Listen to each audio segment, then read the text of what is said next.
apa harapan terhadap presiden dan wakil presiden terpilih? Tentunya beliau-beliau ini yang akan melanjutkan estafet kepemimpinan selama 5 tahun ke depan.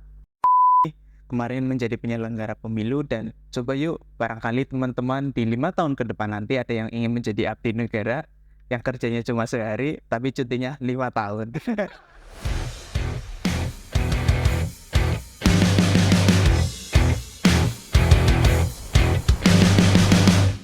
Assalamualaikum warahmatullahi wabarakatuh. Selamat pagi, siang, malam.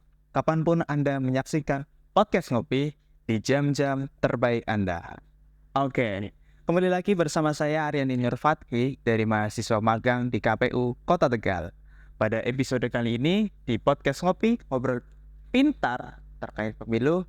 Kali ini saya sedang bersama dengan dua teman saya, yaitu silakan Kak perkenalkan diri terlebih dahulu. Oke, terima kasih Kak Nandi. Perkenalkan, nama saya Elisa Nabita Ayala. Saya merupakan mahasiswa magang di KPU Kota Tegal dari Universitas Pancasila Tegal dari program studi pemerintahan Fakultas Ilmu Sosial dan Ilmu Politik.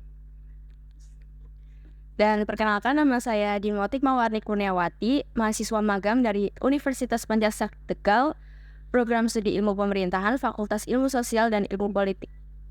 Oke, jadi kedua teman ini juga teman saya di kuliah dan saat ini kita sedang menempuh magang mandiri selama 1 semester di KPU Kota Tegal.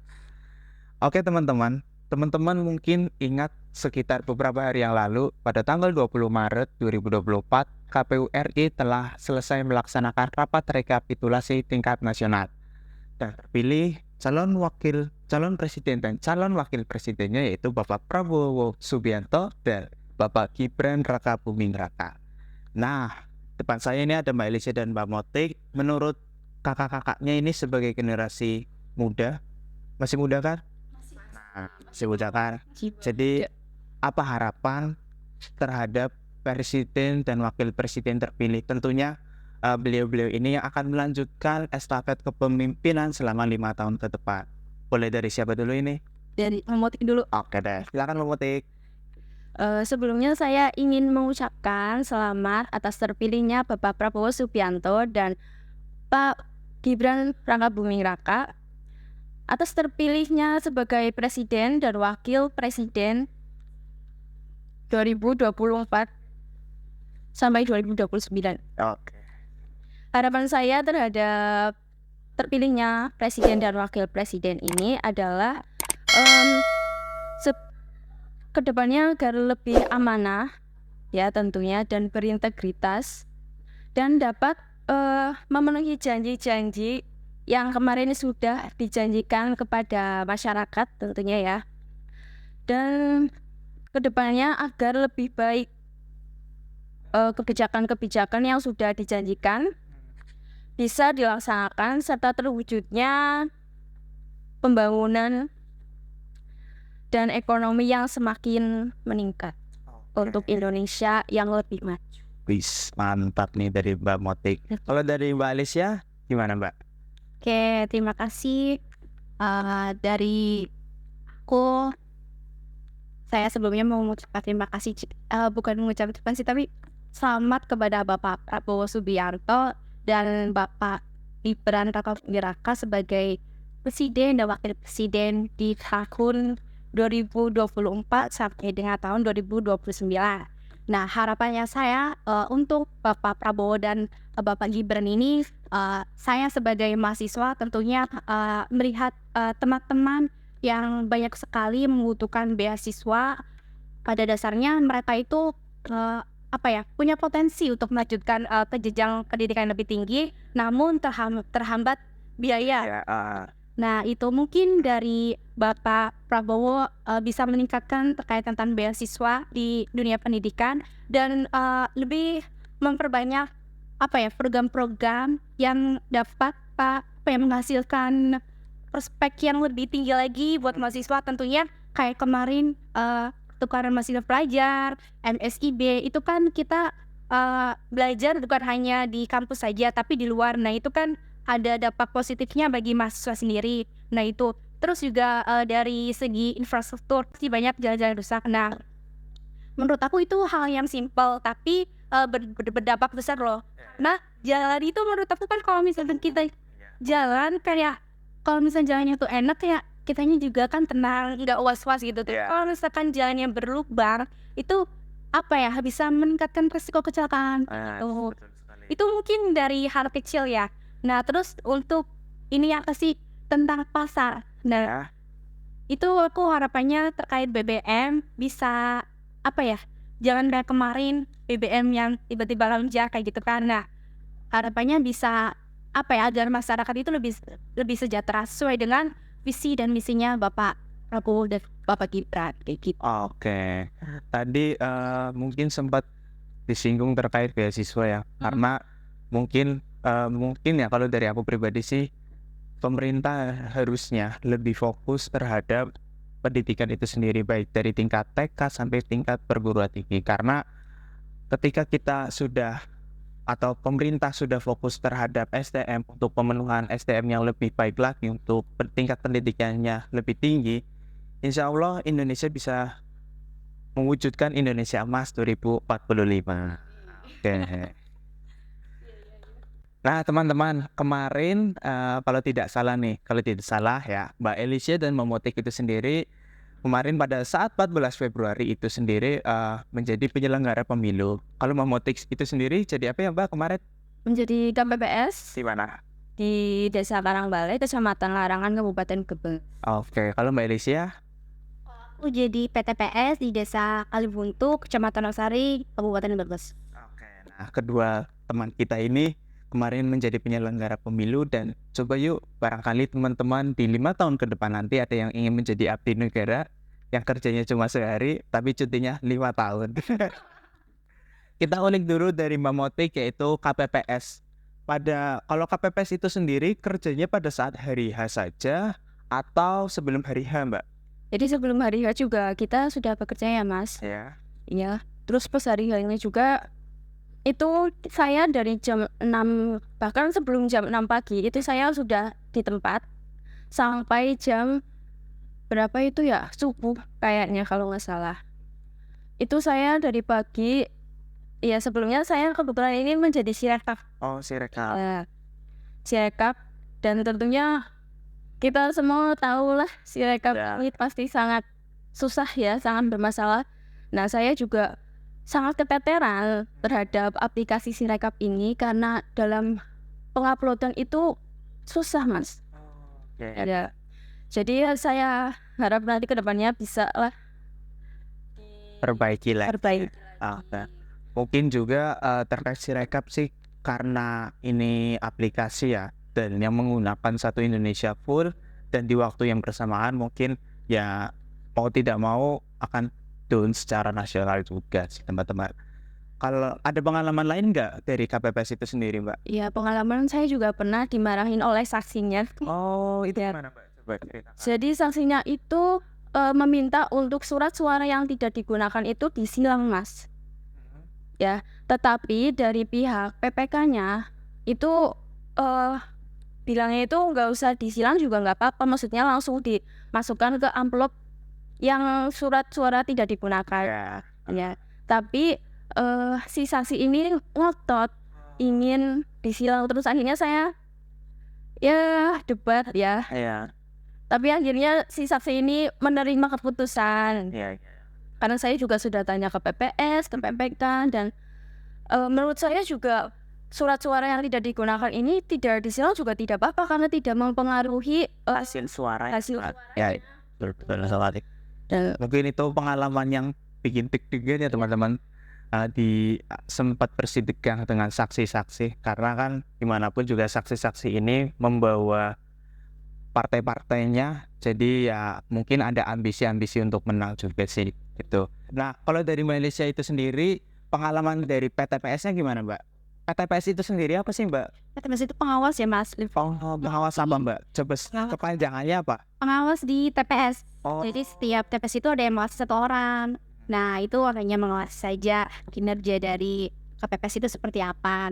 terus juga biar proses pemilunya itu berjalan dengan lancar. Nah, untuk pengalaman sendirinya itu dari aku pribadi semuanya berjalan lancar ya, Ya. ada kendala alhamdulillahnya. Cuma emang kalau ini tanya tentang kerjaan nggak? Iya kerjanya gimana? Kalau Ceritakan. kalau kerja itu pas itu bukan sih, sebelum pemilu sampai pas pemilu juga kita kerja. Nah itu sebelum pemilu itu kita harus laporan kan. Nah ada nih namanya kalau di KPPS itu namanya Sirekap, kalau di PTPS itu namanya Siwaslu. Oh, Nah iya itu aplikasinya sama. kurang lebih sama ya. Ya, tapi sama juga pada saat hari H itu down. Dan apa ya, dari sistemnya juga sulit banget mengupload ya. Kayak apa ya, banget. Nah mungkin dari kita pribadi yang menggunakan sebagai petugas dan Iya. harus bertanggung jawab tentang kinerjanya, kita harus melaporkan kepada aplikasi itu. Jadi itu kayak menurut aku itu yang paling banget. Iya. Nah terus untuk sebelum hari H itu kita menyambuti itu apa sih namanya, APK. Oh ya, alat peraga kampanye. Iya. Nah itu aku nyambuti sama teman-teman PTPS yang lain, karena di situ kan biasanya satu kecamatan ada beberapa TPS kan. Iya, Di betul sekali. situ kita nyampur jadi satu kumpul. Nah dicabutin semua banner-banner segala macam biar semuanya bersih. Di setiap TPS juga dicek, barangkali ada kesalahan atau apa nanti kita tegur juga. Nah terus pada saat berarti Hamin besoknya, Hamin satu. Nah malamnya kita keliling di TPS sih. Ya. Nah itu kita keliling kayak ngecekin satu-satu ini kurangnya di mana atau ada kesalahan atau enggak kayak gitu TPS-nya. Jadi kita memastikan seluruh TPS itu udah clear sebelum besoknya pencoblosan gitu. Nah kalau hari hanya itu kita mengawasi kinerja dari KPPS banyak sekali ya, barangkali ada kesalahan atau kekeliruan kayak gitu. Nah setelah itu baru kita ada pelaporannya. Nah pelaporannya itu tertulis sama di aplikasi juga. Nah itu aplikasinya emang benar-benar down dan kita sulit sekali untuk apa ya, Iya. meng-up itu filenya. Nah kita nunggu beberapa waktu ya, nunggu lama banget biar bisa ke-up. Nah dari sekian jam baru bisa ke-up ya, tapi satu-satu waktu itu saja. Banyak sekali lah pengalaman buat Oke, mungkin buat aku pribadi sih terkait PTPS berarti di bawah Bawaslu ya Mbak? Iya.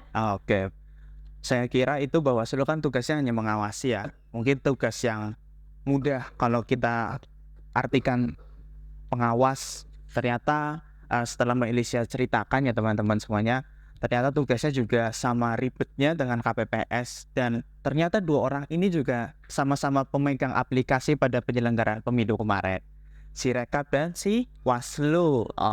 Jadi kalau misalkan di PTPS itu setiap orang itu harus megang loh. Kalau di KPPS kan hanya satu orang yang megang. Tapi kalau ini seluruh, Karena satu TPS satu petugas saja ya. jadi harus melaporkan kegiatannya di Siwaslu. Oke, siap. Seru sih kalau jadi penyelenggara ya.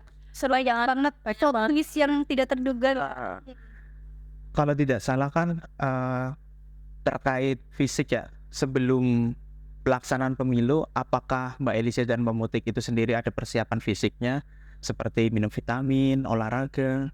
Karena kan yang kita ketahui secara bersama ya teman-teman, pemilu itu sendiri sering kali sampai keesokan harinya pelaksanaan pemilu itu sendiri. Jadi bahkan mungkin petugas-petugas bahkan sampai tidak mandi hanya untuk menyelesaikan tugasnya. Nah, pengalaman unik apa coba dari Mbak Mutik? Ya, sebelum pemilu ini 14 Februari, jujur saya sudah menyiapkan fisik ya Mas, dan mental juga. Beliau sampai fight. Jadi bapak saya sendiri itu sudah mewanti-wanti buat saya ini minum vitamin, jaga kesehatan, makan yang teratur dan bergizi. Nah, tapi ya namanya manusia pasti kalau udah capek banget pasti down ya Mas. Jadi ya saya emang pas hari hanya itu emang gak mandi. Gitu, saya gak mandi. Gak mandi sama sekali. Dari pagi berarti sampai subuh. Itu saya gak mandi, cuma ya sholat gitu. Tapi gak mandi. Terus setelah hari H ini saya down. setelah hari hanya. Sudah hari hanya. Untungnya setelah hari H, bukan pas hari H ya. Betul sekali. Saya 1 minggu sakit, Mas. Oh. Walaupun dikasih vitamin ya, walaupun dikasih support dari ya udah Aisyah, dari bapak, dari keluarga, dari teman. Berarti kurang satu, Mbak. Support dari Ayang. Benar. Nah, Nggak ada sih. nah, ya. Ini buat teman-teman ya. Ini ada teman-teman yang nanti yang lihat di sini bisa komentar. Yang mau komentarnya mau jadi calonnya Mbak Motik. Nah, kalau dari Mbak Alicia selaku PTPS ada pengalaman unik apa, Mbak? Pengalaman ini kayaknya apa ya? Banyak Selama ini juga. nggak mandi.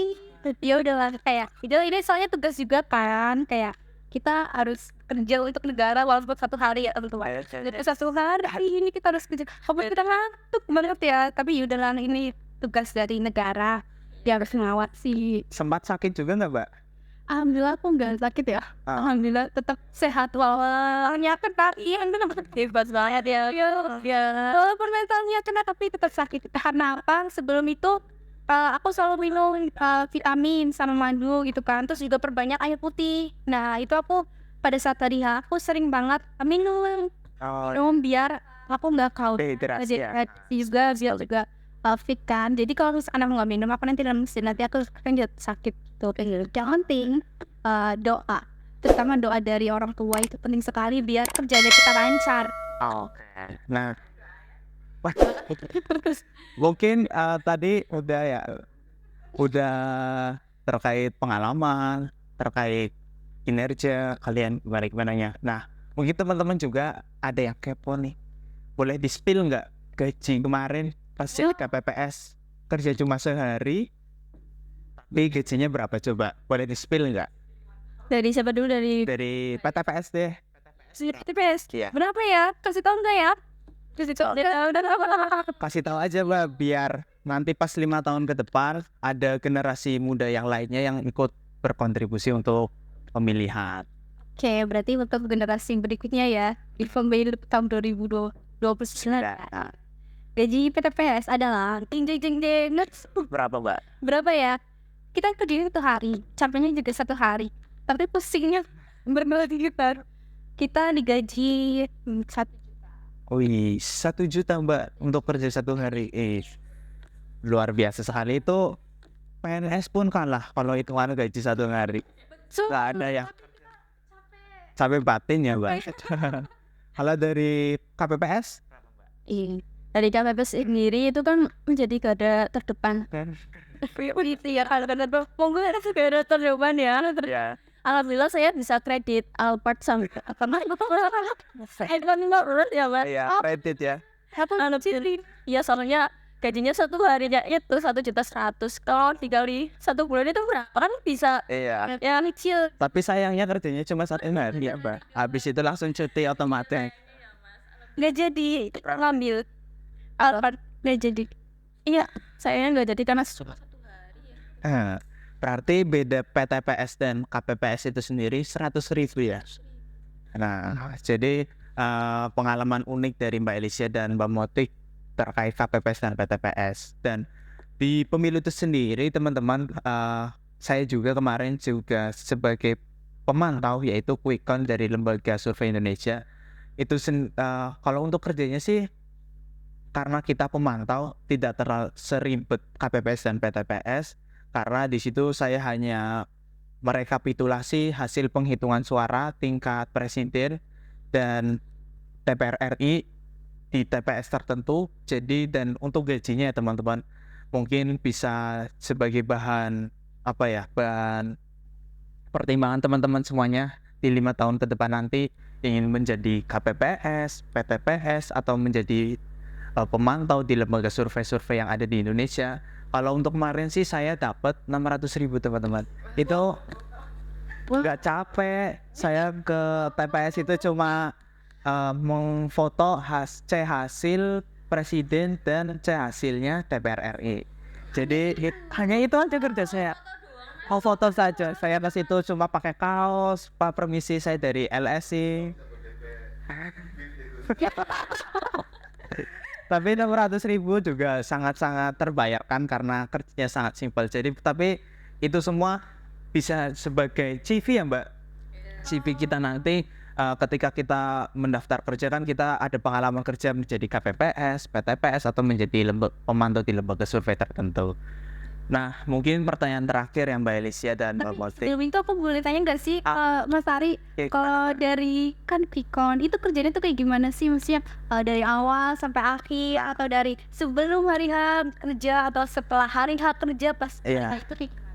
Kalau untuk Quickon itu sendiri, pendaftarannya pun itu pendaftaran lewat link saja karena itu kita dapat dari teman ke teman. Dan sebelum hari itu ada BIMTEK. BIMTEK-nya itu ya terkait tugas kita nanti di TPS itu ngapain aja. Dan itu ternyata sebelum hari H sih cuma BIMTEK ya Mbak. Dan setelah hari H itu saya melakukan survei wawancara dengan 2 orang terkait terselenggaranya pemilu di 2024 ini gimana aja sih, apakah ada kekurangan atau ada hal-hal yang perlu diberi masukan, dikritik, silakan. Itu saya wawancara 2 orang dan sorenya pada saat penghitungan suara Presiden dan DPR RI saya hadir untuk menyaksikan dan memfoto hasil rekapitulasi tersebut. Dan ya sama juga kerjanya kayak Mbak Jia dan Mbak Motik, saya juga di input di aplikasi juga, namanya ada aplikasinya CS Entry dan Lembaga Survei Indonesia. Jadi ya kita di sini saling berkesinambungan kerja kita untuk mewujudkan pemilu damai dan penuh integritas. Berarti enggak seribet yang kamu tanya kita ya? Kalau untuk ribetnya sih saya nggak seribet kalian ya, karena saya tahu nantinya akan pulang pagi nggak mandi ya. Jadi saya milihnya yang saya rela pilih yang 600.000 tapi saya bisa tidur cepat. Kita menyaksikan anak keluarga. Iya, Pak. Ya, Kita bangga ini. semuanya itu harus kita banggakan. Kita di negara kalau nggak ada kita ini presiden dan wakil presiden ini nggak ada. Oh iya. Apalagi nggak ada terdepan ya, nggak ada apa lain. Oh benar. Nah, mungkin bolehlah berikan harapan-harapan untuk pemerintahan Indonesia selama 5 tahun ke depan. Tentunya kan di sini Mbak Elisia dan Pak Motik mewakili sebagai kalangan mahasiswa, kalangan anak muda. Tentunya ada harapan-harapan atau ada harapan khusus.